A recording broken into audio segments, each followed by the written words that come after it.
पर आक्रमण में अब बारी है अगली बड़ी खबर की, अगली बड़ी वॉर ब्रेकिंग। आइए आपको बताती हूँ बड़ी खबर। रूस ने यूक्रेन के हमलों का करारा जवाब दिया है।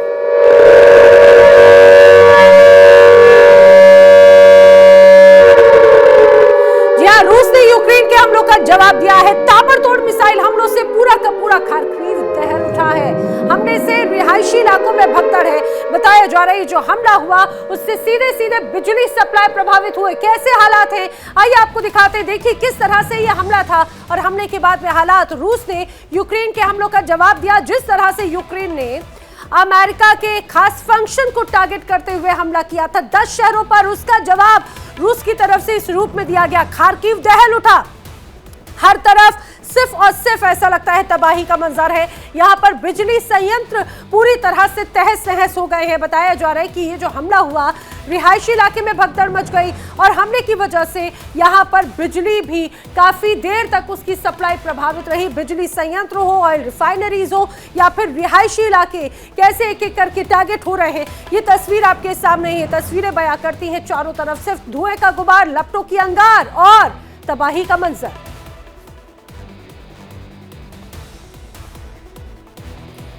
तो रूस जहां पर रुकने वाला था, कभी ना सोने वाला यूक्रेन पिछली रात नींद में नहीं बल्कि कयामत में डूबा था। वो रात जिसे यूक्रेन आने वाले कई सालों तक भूल नहीं पाएगा। वो मंजर जिसे देखकर दिल पत्थर का भी हो तो पिघल जाए और जिगर कितना भी बड़ा हो तो दहल जाए। रात के करीब 2:47 आसमान में अचानक से तेज चमक उठती है और फिर एक ऐसी गर्जना जो किसी बिजली की नहीं बल्कि मिसाइलों के तूफान की थी। एक के बाद एक धमाके की थी जिससे जमीन कांपने लगी, इमारतें हिल उठी और यूक्रेन समझ चुका था कि रूस ने जवाब देना अब शुरू कर दिया है।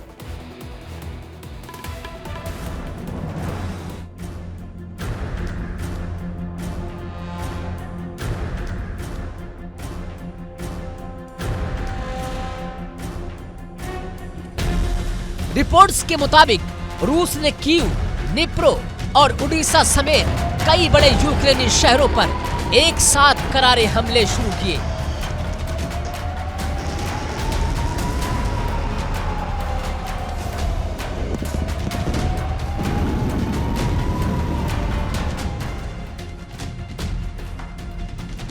ये कोई बिखरे हुए हमले नहीं थे, ये था एक कोऑर्डिनेटेड स्ट्राइक पैटर्न।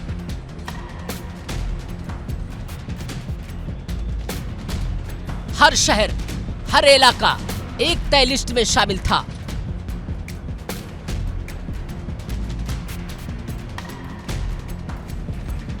किंजल और इस्कंदर जैसी हाइपरसोनिक मिसाइलें मानो किसी शिकारी की तरह अपने टारगेट की तलाश में निकली हो।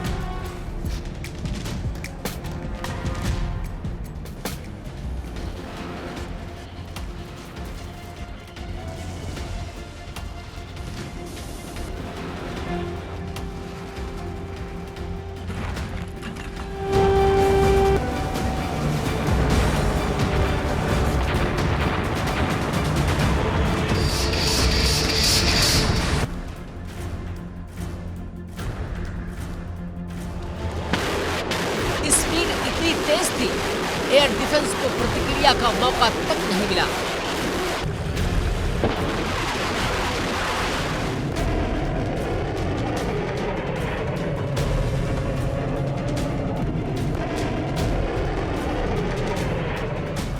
और जहां निशाना लगा वहां सिर्फ आग, धुआं और मलबा बचा।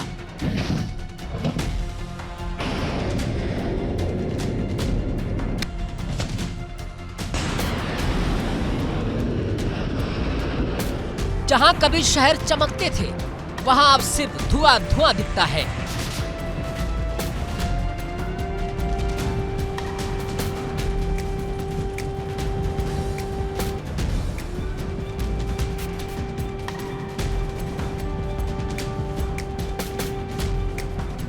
जहां कभी रातें रोशन हुआ करती थी वहां सिर्फ अंधेरे की बर्फीली परतें फैली हैं।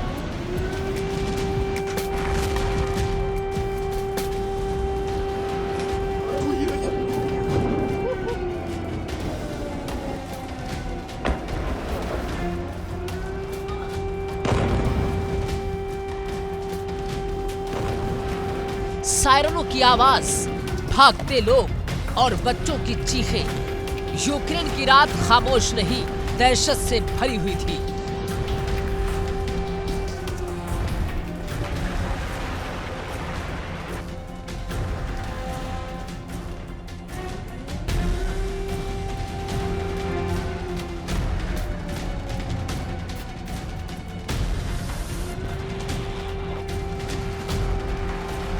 कहा जा रहा है कि करीब 15 लाख लोग एक झटके में अंधेरे में डूब गए। न बिजली न हीटिंग।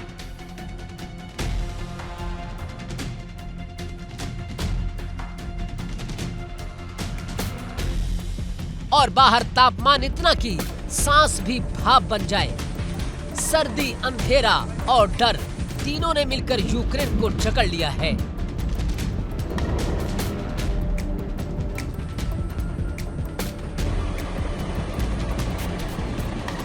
हमले की दिशा एक नहीं थी, हमले का मकसद भी एक नहीं था, लेकिन अगर कुछ कॉमन था तो वो था यूक्रेन की एनर्जी रीढ़ तोड़ना। हर घंटे हमलों की तीव्रता बढ़ती चली गई। जैसे रूस ये संदेश दे रहा हो, ये सिर्फ शुरुआत है। सबसे बड़ा झटका लगा खेरसॉन के थर्मल पावर प्लांट को।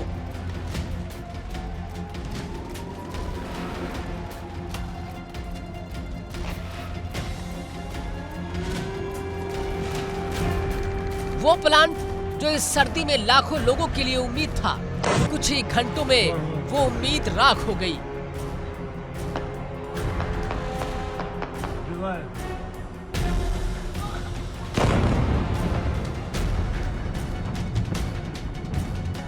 जहां से गर्मी और रोशनी मिलती थी, वहां अब सिर्फ जलती हुई धातु बची है।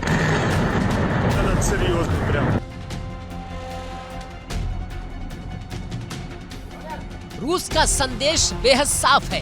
यूक्रेन ने हमारे शहर जलाए, हमने उसकी रगों पर वार किया। एनर्जी सिस्टम पर हमला किया, सीधा नागरिक जीवन को प्रभावित करता है।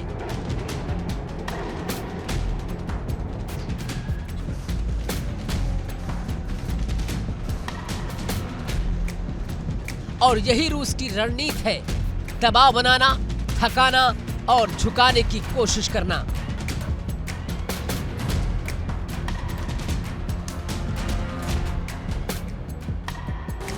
लेकिन सवाल ये है, क्या यूक्रेन टूटेगा?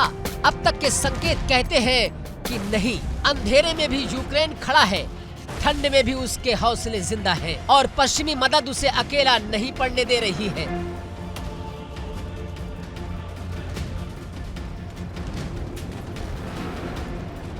डिफेंस एक्सपर्ट मानते हैं, युद्ध अब नए चरण में प्रवेश कर चुका है।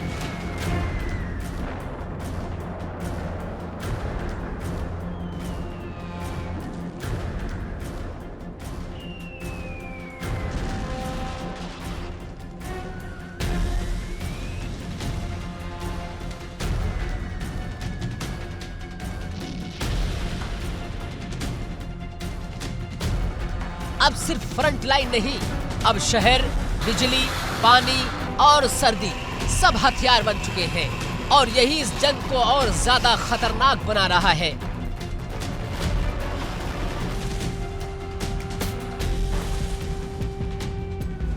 रात की वो गर्जना यूक्रेन के जहन में लंबे वक्त तक गूंजती रहेगी। ये जंग अब सिर्फ मिसाइलों की नहीं रही,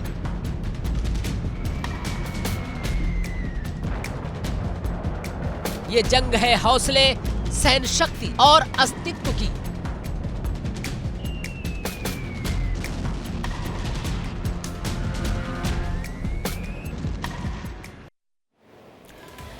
ओडेसा पूरी रात युद्ध के शोर में डूबा रहा। धमाकों की आवाज, सायरनों की चीख और आसमान को चीर दिया। ऐसी रात जहां नींद नहीं थी, था तो सिर्फ डर और मौत का साया।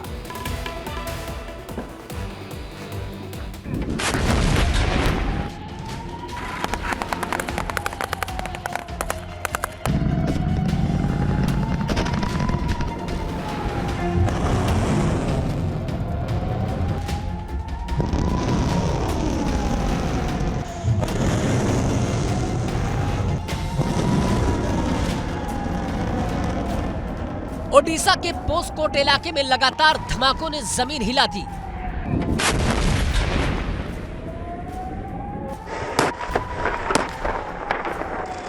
आग की लपटें इतनी ऊंची थी कि रात का आसमान लाल पड़ गया।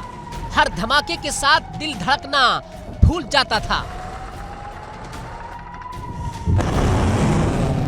ये कोई एक वार नहीं था, ये थी पूरी रात चलने वाली तबाही। यूक्रेनी अधिकारियों के मुताबिक मिर्नोहराद के रिहायशी इलाकों पर गाइडेड बम गिराए गए।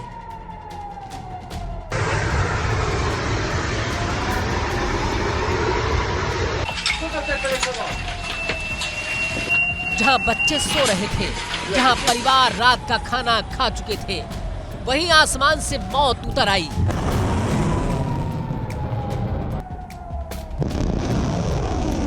घरों की दीवारें छिन्न भिन्न हो गई।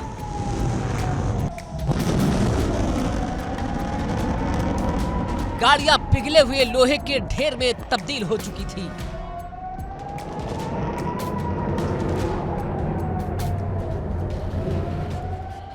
सड़कों पर ना रोशनी बची, ना आवाज, सिर्फ धूल और चीखों की आवाज।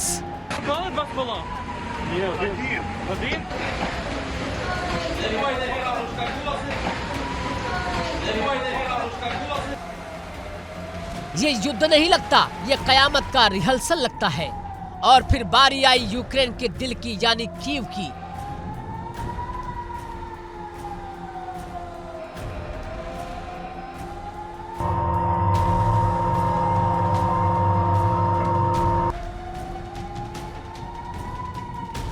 रिपोर्ट्स बताती है कि राजधानी के कई पावर प्लांट्स ध्वस्त कर दिए गए।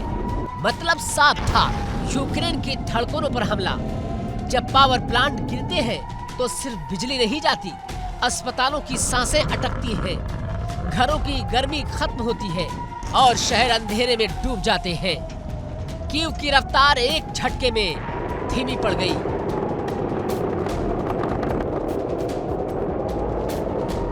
रूस अब साफ खेल रहा है, सीधी जंग से ज्यादा नागरिक जीवन पर दबाव। एनर्जी सिस्टम, रिहायशी इलाके और शहरों की नसें। ये रणनीति है थकाने की, तोड़ने की और झुकाने की। लेकिन सवाल ये है, क्या यूक्रेन झुक रहा है? जवाब अब तक नहीं।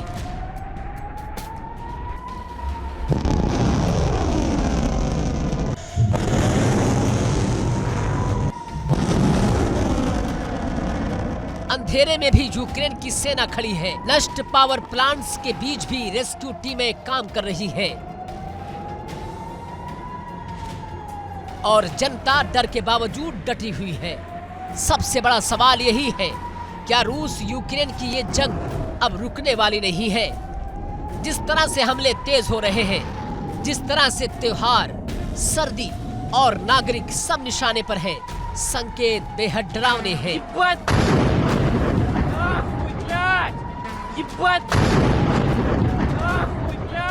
डिफेंस एक्सपर्ट कहते हैं, अब ये युद्ध लंबी दूरी की मिसाइलों और लंबे धैर्य की लड़ाई बन चुका है।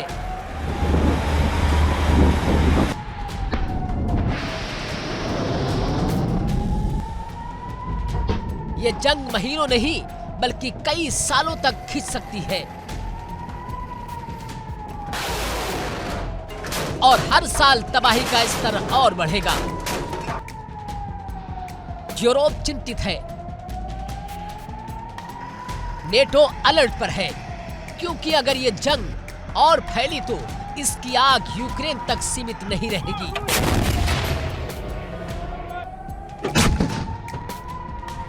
और यही बात दुनिया की नींद उड़ाने के लिए काफी है।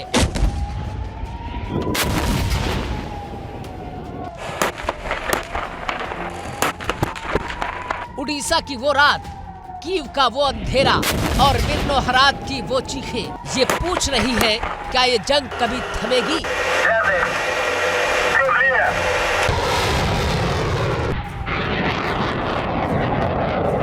या फिर आने वाली रातें भी इसी तरह धमाकों के नाम होंगी? सवाल बड़ा है और जवाब अब भी आसमान में लटका हुआ है। Bureau report, India daily.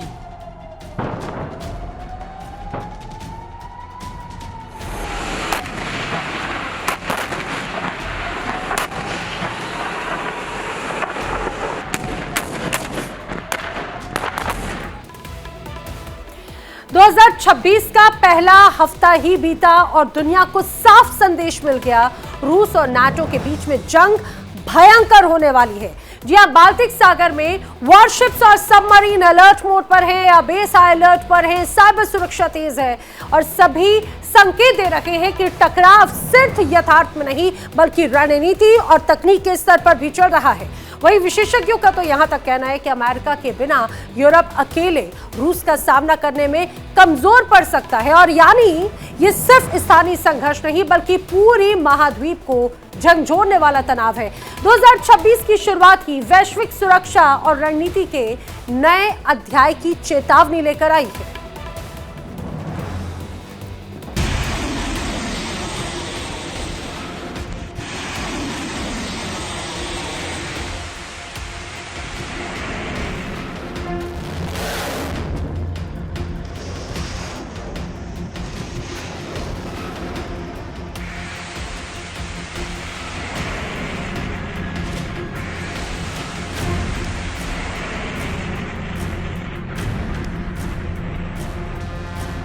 दो 2026 का पहला हफ्ता ही गुजरा है और दुनिया को जंग का पहला सिग्नल मिल गया है।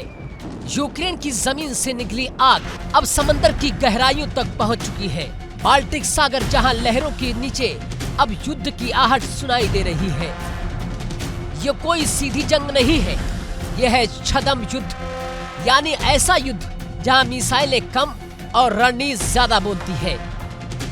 रूस और नेटो के बीच जो टकराव लंबे वक्त से चल रहा था, अब वो खुले मैदान से निकलकर समंदर के नीचे उतर चुका है।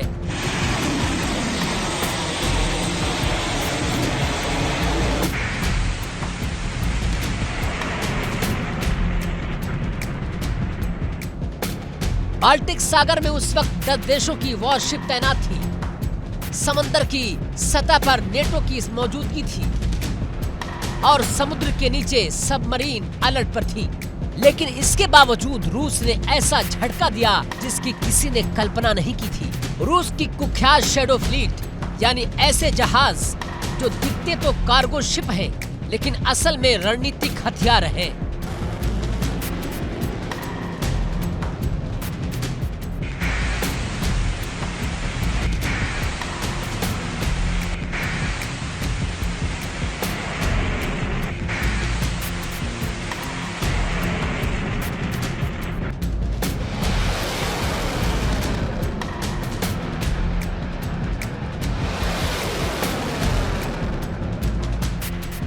चौसठ किलोमीटर लंबी 5 अहम कम्युनिकेशन केबल क्षतिग्रस्त कर दी गई। ये केबल सिर्फ तार नहीं थी, ये इंटरनेट की नसें हैं, यही डेटा ट्रांसमिशन की रीढ़ है और यही यूरोप की डिजिटल लाइफलाइन है।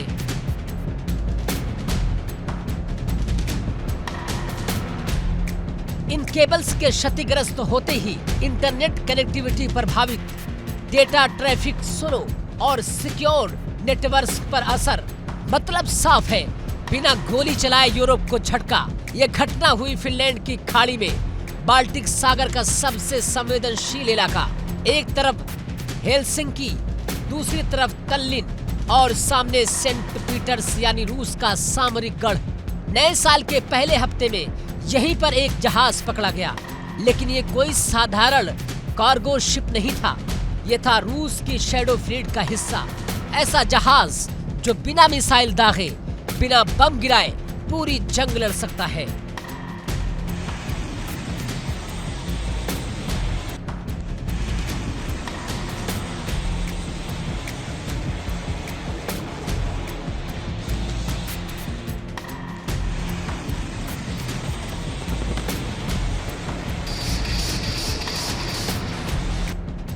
इस कार्गो शिप ने समंदर की गहराइयों में जानबूझकर लंगर डाल दिया और यही लंगर बना डिजिटल तबाही की वजह।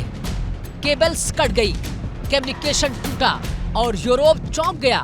डिफेंस एक्सपर्ट इसे कह रहे हैं हाइब्रिड वॉरफेयर, जहां साइबर, समंदर, इंफ्रास्ट्रक्चर सब जंग का हिस्सा है। यूक्रेन से शुरू हुई लड़ाई अब पूरे यूरोप को अपनी चपेट में ले रही है।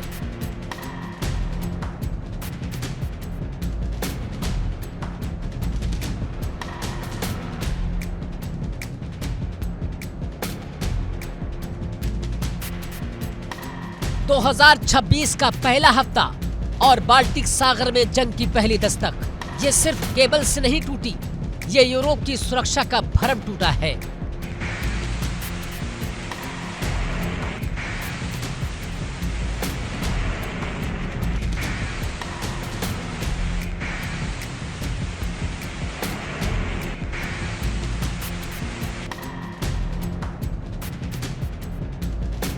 सवाल अब सिर्फ यही है, अगर समंदर के नीचे ये हो सकता है तो अगला वार कहां होगा? जमीन पर, आसमान में या फिर डिजिटल दुनिया में?